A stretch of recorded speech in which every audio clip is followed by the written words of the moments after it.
Hello, good morning छात्रों। RK PG science college Kalwad Jaipur. बच्चों, online classes में आपका हार्दिक स्वागत है। जैसा कि मैंने पिछले वीडियो में आपको बीए थर्ड ईयर द्वितीय प्रश्न पत्र विषय हिंदी साहित्य और निबंध रचना, यानी आपके 6 निबंध हैं निबंध रचना बुक में, तो उन्हीं का हमने अध्ययन करवाया है पिछले वीडियो में।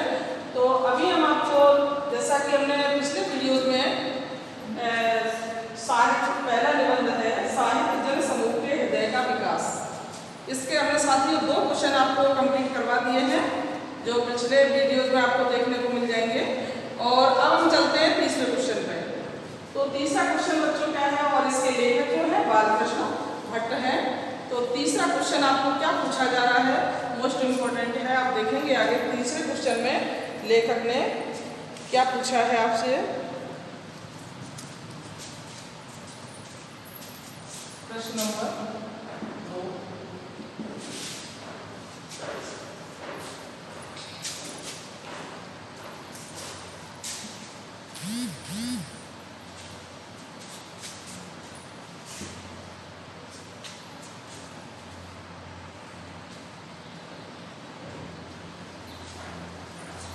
प्रश्न नंबर 2, बालकृष्ण भट्ट को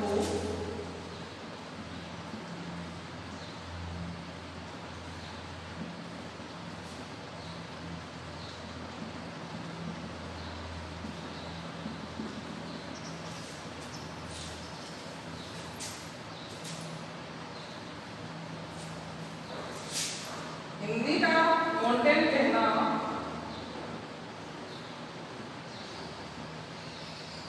हिंदी का कंटेंट कहना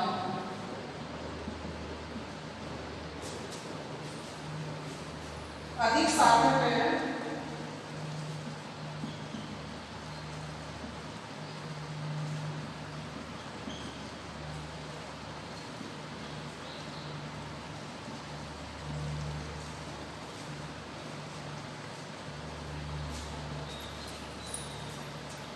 उक्त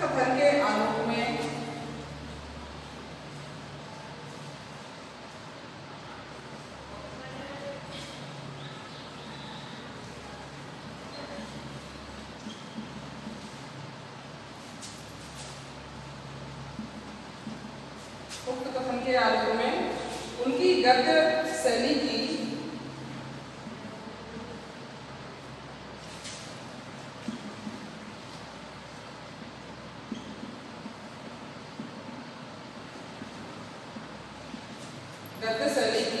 विशेषताओं का उल्लेख कीजिए।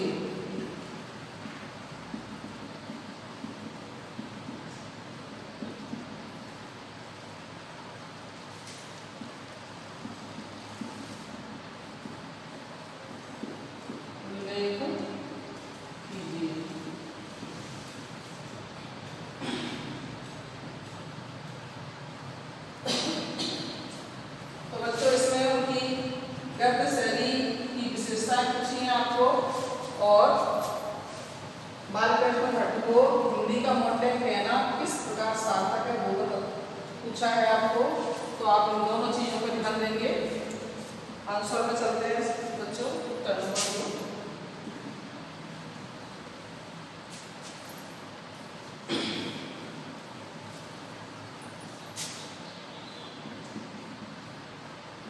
लेखक परिचय।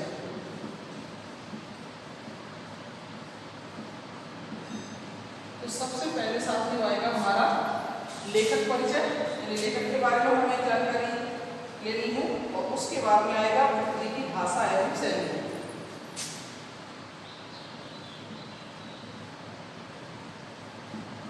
भट्ट जी की भाषा एवं शैली।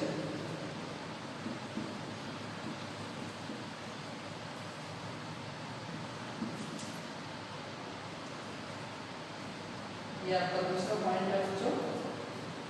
तो इसमें जो है ना, भाषा और शैली में हमें भाषा और शैली के बारे में बताना है। इन्होंने कौन कौन सी भाषाएं अपने निबंध में डाली हैं, और कौन कौन सी शैली में काम किया है निबंध के अंतर्गत, तो वही हमें जानना है। तो बच्चों देखते हैं भाषा सौष्ठव इनका क्या है। पॉइंट नंबर 1,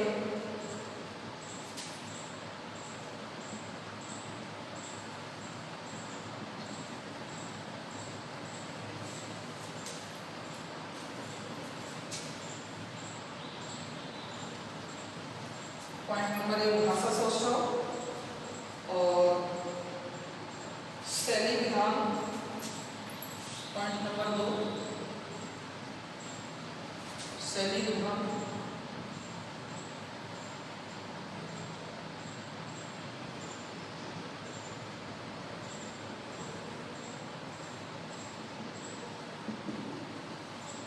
ये पॉइंट है आपके।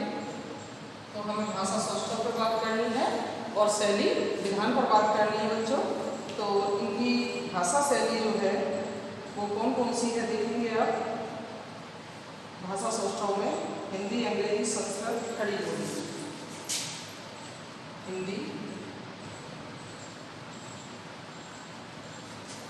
अंग्रेजी,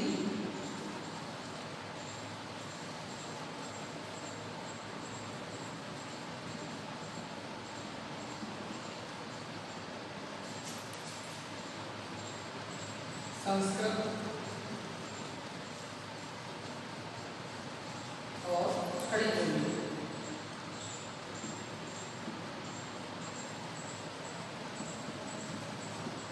तो बच्चों इनकी भाषा सौष्ठव जो है ना, उसमें इन भाषाओं का प्रयोग किया गया है निबंध के अंतर्गत। हिंदी, अंग्रेजी, संस्कृत और खड़ी बोली। अब हम देखेंगे शैली विधान, इन्होंने कौन कौन सी शैलियों में काम किया है बच्चों। तो शैली विधान में चलेंगे आगे। वर्णनात्मक शैली, पॉइंट नंबर 1,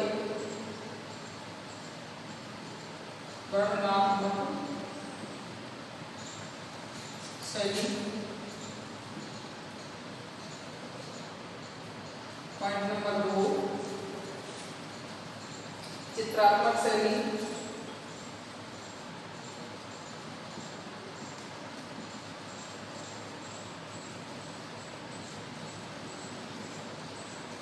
पॉइंट नंबर 3,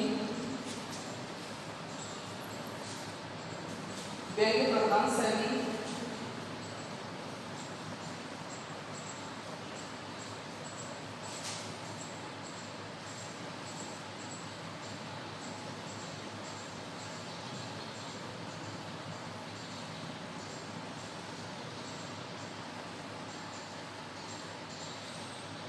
व्यंग्य प्रधान शैली। अब चलते हैं पॉइंट नंबर 4 पे। 4 है आपका विवेचनात्मक शैली।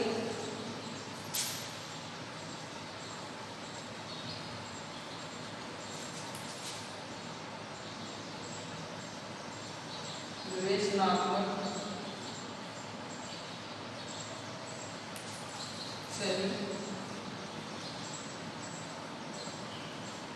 पॉइंट नंबर 5, इसमें है बच्चों प्रलाप एवं आवेग शैली। प्रलाप एवं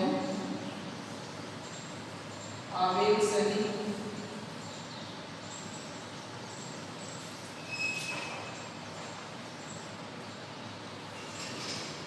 अब है पॉइंट नंबर 6 में है साथियों उद्धरण शैली। उद्धरण शैली।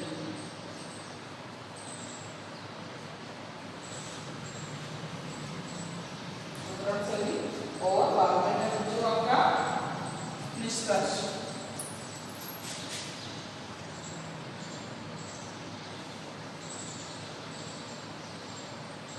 ठीक है। तो अभी हम बात करेंगे सबसे पहले साथियों लेखक परिचय की बात करेंगे। भट्ट जी की भाषा शैली और शैली विधान की बाद में बात करेंगे। सबसे पहले हम बात करेंगे लेखक के परिचय की, जो कि हमने फर्स्ट क्वेश्चन में भी आपको समझा दिया है, लेकिन इस क्वेश्चन में भी आप समझ लें इन्होंने किस क्षेत्र में कैसे काम किया है। तो निबंध के अंतर्गत हम समझेंगे भट्ट जी को। पंडित बालकृष्ण भट्ट का नाम हिंदी साहित्यकारों में अग्रगण्य है। अग्रगण्य मतलब सबसे पहले गिना जाने वाला, सबसे पहले लिया जाने वाला नाम है बच्चों। तो ये भारतीय युग के श्रेष्ठ निबंधकार थे। भारतीय युग के समान मस्ती, चातुर्य, हास्य, व्यंग्य आदि भी इनके निबंधों में परिलक्षित होता है। लेकिन इनका निबंध अपने आप में अनुपम तथा बेजोड़ है साथियों। इन्होंने जहाँ एक ओर अत्यंत असाधारण एवं विचित्र विषय पर साहित्यिक निबंध लिखे हैं, वहीं दूसरी ओर समसामयिक विषयों पर अत्यंत गंभीर, शिक्षाप्रद, विचारात्मक निबंधों का प्रणयन भी किया है साथियों। इसलिए उनके निबंध जहाँ लोकप्रिय हुए, वहीं उनकी गद्य शैली भी सरल और सुबोध होने के साथ साथ बोलचाल के अत्यधिक निकट होने के कारण लोकप्रिय रही है साथियों। तो भट्ट जी, जैसा कि हम सब जानते हैं, भट्ट जी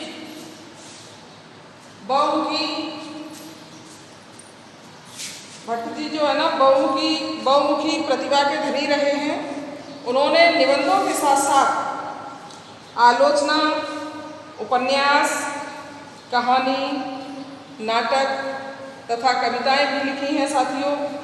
लेकिन उनकी साहित्य सेवा हिंदी निबंध का प्रकाश स्तंभ है साथियों। साहित्य सेवा जो है ना, हिंदी निबंध का प्रकाश स्तंभ है। निबंधों में इन्होंने अधिक काम किया है। इनके अधिकांश निबंध भट्ट निबंधावली भाग 1 तथा 2 और भट्ट निबंधमाला, जैसे भट्ट निबंधावली और भट्ट निबंधमाला, इन दोनों में ही इनके निबंध बहुत सारे प्रकाशित हुए हैं बच्चों। तो अब हम बात करते हैं, जैसा कि हम लेखक के बारे में समझ चुके हैं कि लेखक ने बहुत सारे निबंधों की रचना की है, तो लेखक का परिचय हमने समझ लिया है। अब हम चलते हैं भट्ट जी की भाषा एवं शैली को। तो भट्ट जी की भाषा एवं शैली में सबसे पहले हम देखेंगे भाषा सौष्ठव। भाषा सौष्ठव में साथियों इन्होंने जिन जिन भाषाओं में काम किया है, जैसा कि मैंने अभी आपको बता दिया है, हिंदी, अंग्रेजी, संस्कृत और खड़ी बोली, इन सभी भाषाओं में इन्होंने काम किया है। तो साथियों हम आगे देखेंगे इनका, जैसा कि सबसे पहले हम समझेंगे भाषा सौष्ठव। जैसे कि भट्ट जी संस्कृत, हिंदी और अंग्रेजी भाषा के अच्छे विद्वान थे।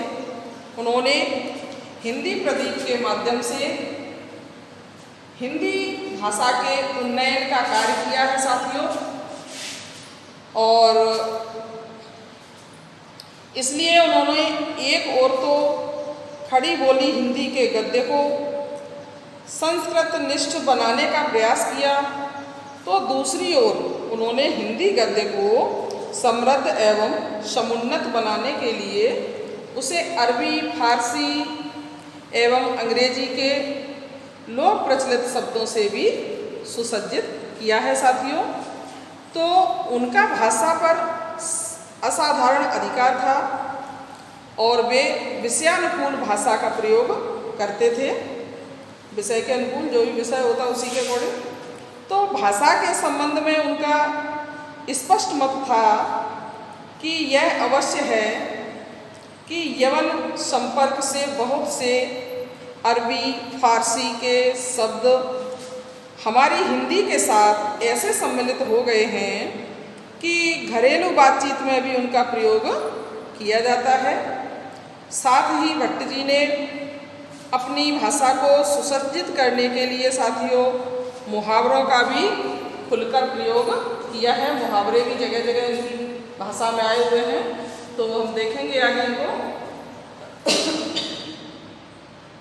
मुहावरों को वे भाषा की जान मानते हैं, यानी वो ऐसा सोचते हैं कि मुहावरे एक ऐसी चीज़ है जो भाषा की जान होते हैं। मुहावरों के द्वारा किसी बात को समझाना बहुत ही रोमांचक होता है, ऐसा वो समझते हैं।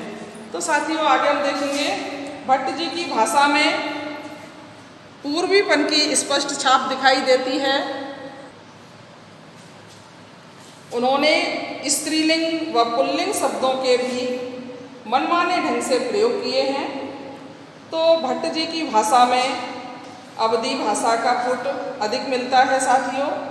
उन्होंने स्थानीय रंग देने के लिए इलाहाबाद में बोली जाने वाली बोली का पुट भी दिया है इसमें। तो अब आप समझ गए होंगे। फिर भट्ट जी की भाषा शब्द वैविध्य की थाती मानी जाती है बच्चों। भट्ट जी की भाषा जो है शब्द वैविध्य की थाती मानी जाती है। उसमें संस्कृत के तत्सम शब्दों का प्रयोग जहाँ बहुलता के साथ हुआ है साथियों, वहीं तद्भव शब्दों की भी भरमार है। इनके साथ ही जहाँ उनकी भाषा में अंग्रेजी शब्दों का खुलकर प्रयोग हुआ है, वहीं उन्होंने अरबी फारसी के शब्दों को भी उदारता के साथ अपनाया है।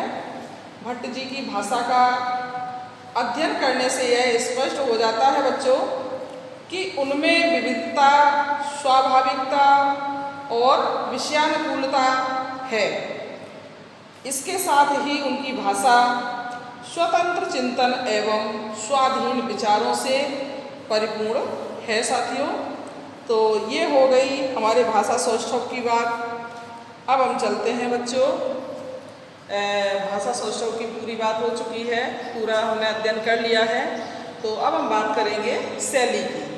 तो शैली विधान में इन्होंने क्या अपनाया है देखेंगे।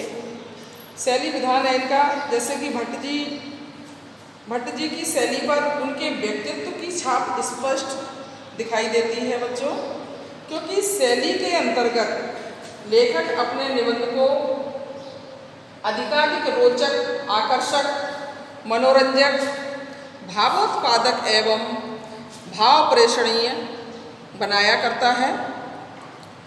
उनका प्रत्येक वाक्य उनके हंसमुख स्वभाव का परिचय देता है। उन्होंने सामयिक शैलियों में निबंध रचना कर गद्य साहित्य के विकास में अपना व्यापक योगदान किया है बच्चों। तो उनके निबंधों में हमें प्रमुख रूप से बहुत सी शैलियों के दर्शन होते हैं, बहुत सी शैलियों के रूपों के दर्शन होते हैं। तो हम आगे उन रूपों को समझेंगे कि उन्होंने कौन कौन सी शैलियों के हमें दर्शन करवाए हैं इस निबंध के द्वारा। तो सबसे पहले चलते हैं बच्चों वर्णनात्मक शैली। वर्णनात्मक शैली का परिचय देते हैं, आपको अध्ययन करवाते हैं बच्चों। तो देखेंगे भट्ट जी ने अपने निबंधों में इस शैली का प्रयोग किया है। इस शैली में लेखक ने सरल व्यवहारिक भाषा और सरल वाक्य रचना के माध्यम से अपनी बात को बड़ी स्पष्टता और सटीकता के साथ प्रस्तुत किया है बच्चों। तो लेखक ने अपनी इस शैली में उर्दू और अवधी भाषा के शब्दों का भी खुलकर प्रयोग किया है। इस शैली में लिखित निबंध दिल बहलाव के जुदे जुदे तरीके, जुदे जुदे मतलब अलग अलग, उदाहरण के रूप में सर्वोत्तम कहा जा सकता है। तो यहाँ जो वर्णन किया गया है निबंध में दिल बहलाव के जुदे जुदे तरीके, यानी निबंध में जो दिल बहलाने के तरीके हैं वो बहुत ही अलग अलग हैं। अब हम बात करते हैं बच्चों पॉइंट नंबर 2, चित्रात्मक शैली की बात करेंगे। पॉइंट नंबर 2 है चित्रात्मक शैली। तो देखेंगे आगे चित्रात्मक शैली में लेखक हमें क्या समझा रहा है, क्या बता रहा है। भट्ट जी ने अपने निबंधों को अधिकाधिक मनोरंजक बनाने के लिए इस शैली का प्रयोग किया है बच्चों। इस शैली में उनके लिखित निबंध घटना, विषय या व्यक्ति का चित्र सा उपस्थित करने में पूर्णतया सक्षम दिखाई पड़ते हैं। यानी बात करते करते जब हमें ये महसूस हो जाए, ये अनुभव होने लगे कि लगता है जिस की हम बात कर रहे हैं वो हमारे आसपास या हमारे सामने ही है, ऐसा लगता है कि हम उसी की बात कर रहे हैं। तो जहाँ चित्र उभरने लग जाए मन के अंदर तो समझ लो वहाँ चित्रात्मक शैली है। तो उस चित्रात्मक शैली को विषय या व्यक्ति का चित्र सा जो उभर जाता है, उपस्थित हो जाता है, उसको करने में ये पूर्णतः सक्षम दिखाई पड़ते हैं।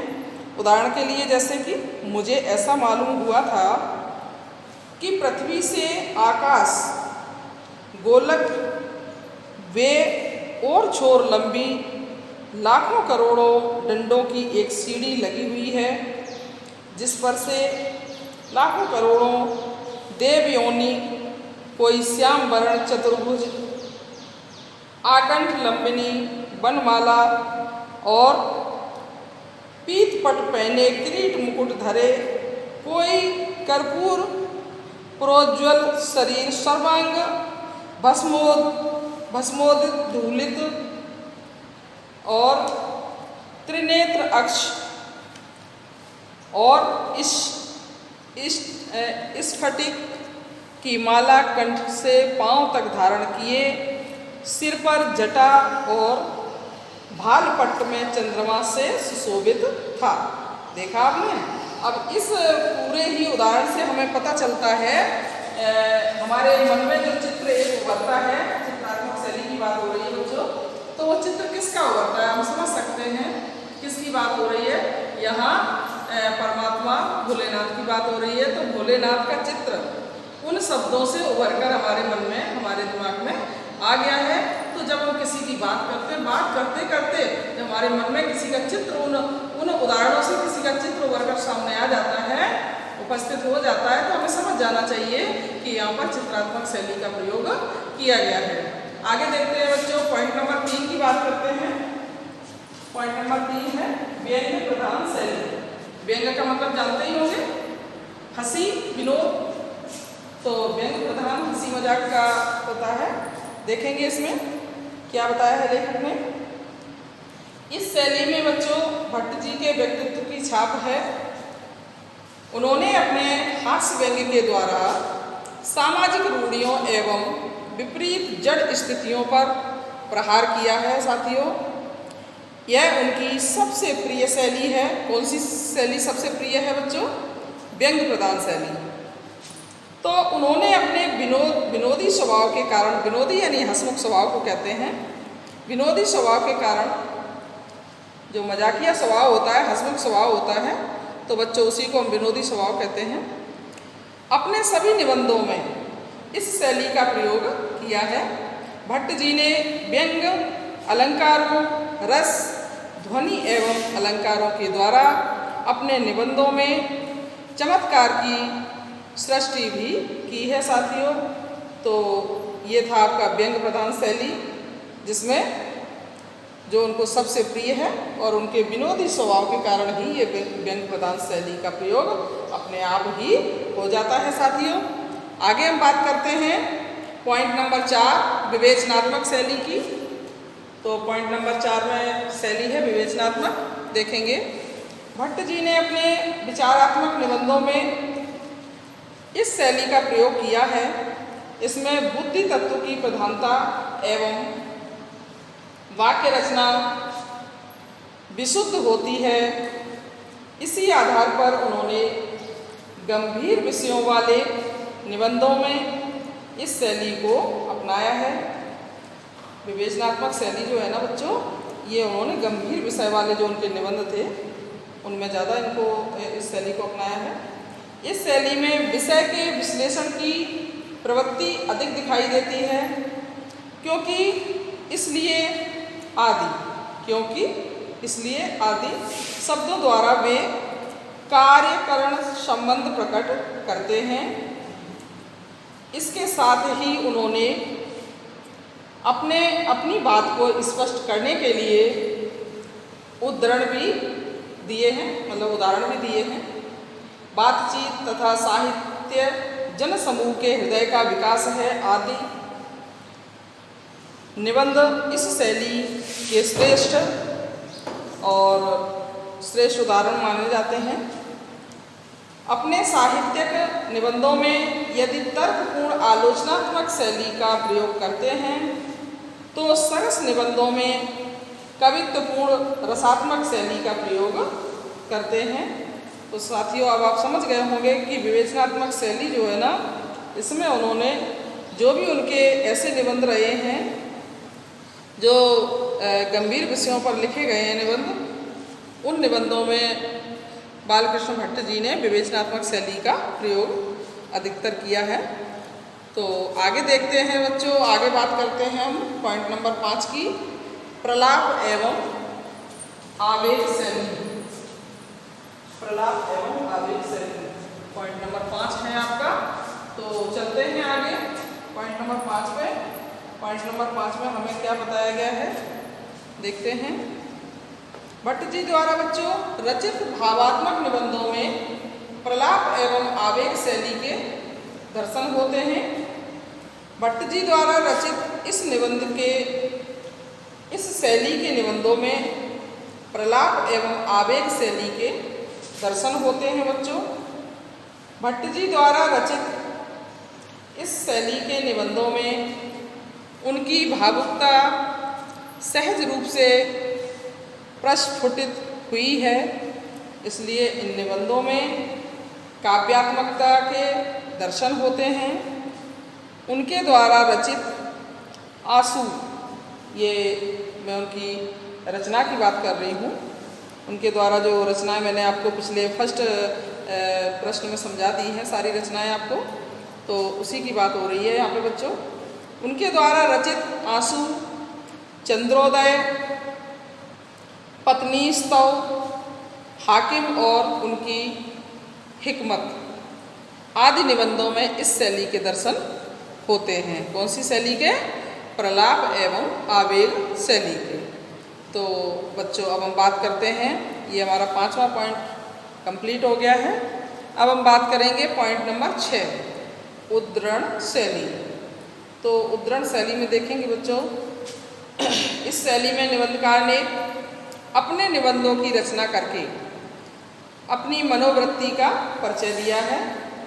उन्होंने अपने विचारों को अभिव्यक्त करने के लिए हिंदी, संस्कृत और उर्दू की काव्यात्मक पंक्तियाँ अथवा सूक्तपरक कथनों का प्रयोग किया है साथियों। तो ये हुई उनकी उद्धरण शैली की बात। अब हम बात करेंगे बच्चों भट्ट जी की, बालकृष्ण भट्ट जी की निष्कर्ष की बात करते हैं। निष्कर्ष में इन्होंने क्या बताया है, पूरे क्वेश्चन का क्या सार समझाया है। वैसे तो आप समझ गए होंगे, सभी शैलियों का जो विवरण हो चुका है, अध्ययन कर चुके हैं आप। तो आगे देखेंगे, निष्कर्ष पे चलते हैं। तो इस प्रकार हम देखते हैं बच्चों, निष्कर्ष तौर पर हम कह सकते हैं कि भट्ट जी भारतीय उपमंडल के ऐसे प्रमुख निबंधकार थे जिन्होंने हिंदी गद्य के विकास में अपना अविस्मरणीय योगदान दिया। उनके निबंधों में विविध शैलियों के दर्शन होते हैं, जैसा कि मैंने अभी शैलियों पर चर्चा की थी बच्चों। जो शैलियाँ उन्होंने अपने गंभीर महत्वपूर्ण निबंधों में अपनाई हैं, उनकी चर्चा हमने की है, अभी आपसे अध्ययन किया है आपने उनका, उन्हीं शैलियों की बात हो रही है बच्चों। तो उनके निबंधों में विविध शैलियों के दर्शन होते हैं। उनके निबंध भाषा की सजीवता, रोचकता और स्थान स्थान पर मुहावरों के प्रयोग से साहित्यिक गौरव से परिपूर्ण लगते हैं बच्चों। इसके साथ ही हिंदी में आलोचना का वास्तविक सूत्रपात भी इन्होंने ही किया है। इसलिए बाबू श्याम सुंदर दास ने इन्हें हिंदी का माउंटेन कहा है। अब आप समझ गए होंगे कि हिंदी का माउंटेन इनको क्यों कहा गया है, क्योंकि ये जो है ना, इनकी भाषा में जैसे कि इनके साथ ही जो हिंदी में आलोचना का वास्तविक सूत्रपात भी इन्होंने जो किया है ना, यानी मुहावरेदार, रोचक और सजीव भाषा का जो प्रयोग किया है, उस प्रयोग के कारण ही बाबू श्याम सुंदर दास ने इन्हें हिंदी का माउंटेन कहा है साथियों। जैसा कि यहाँ पूछा गया, हिंदी का माउंटेन कहना अधिक सार्थक है। तो हम समझ सकते हैं इस प्रकार हिंदी का माउंटेन कहना बिल्कुल ही सार्थक है, क्योंकि ये हम साबित कर चुके हैं, अध्ययन करवा चुके हैं। तो इस अध्ययन के आधार पर हम कह सकते हैं बच्चों कि इनको हिंदी का माउंटेन कहना बिल्कुल ही सार्थक है। अब हम चलते हैं बच्चों आगे।